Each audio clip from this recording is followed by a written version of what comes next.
Well, legal pot for fun. It's hurting patients trying to get medicine. That's what some pot dispensaries are saying about a new bill in Olympia. KXLY4's Ian Cull working for you now to explain how this will not only affect you, but also how much more medical patients could pay. Ian? And if there's a medical marijuana dispensary near your child's school or child care facility, it will likely be shut down because this merges medical marijuana laws with I-502. Now, for those dispensaries that are in compliance and are properly zoned, they may be allowed to stay open.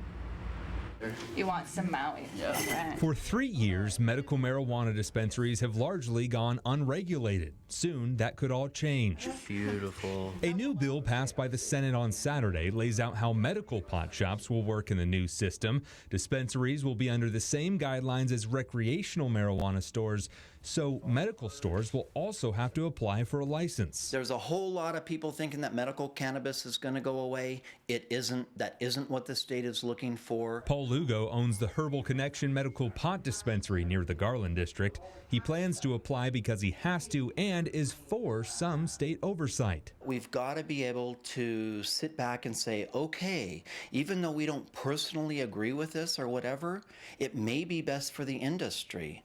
We can't go completely unregulated. But there's a few measures patients won't like. Growing cannabis at home for them is reduced from 15 plants allowed to 6 plants.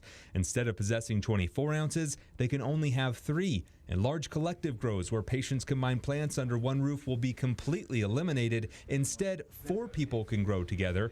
And at the stores, patients will only get a 25% discount over non-patients.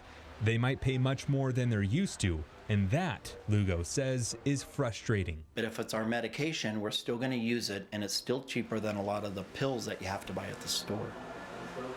Definitely some good and some bad news for dispensaries like Lugo's here on North Monroe. Now, this bill still needs to pass through the House and be signed by the governor. And the bill's sponsor says that this is needed to be compliant with the federal government's demand to regulate Washington's medical marijuana industry. Reporting live near the Garland district, Ian Cole, KXLY4 News. Thank you, Ian.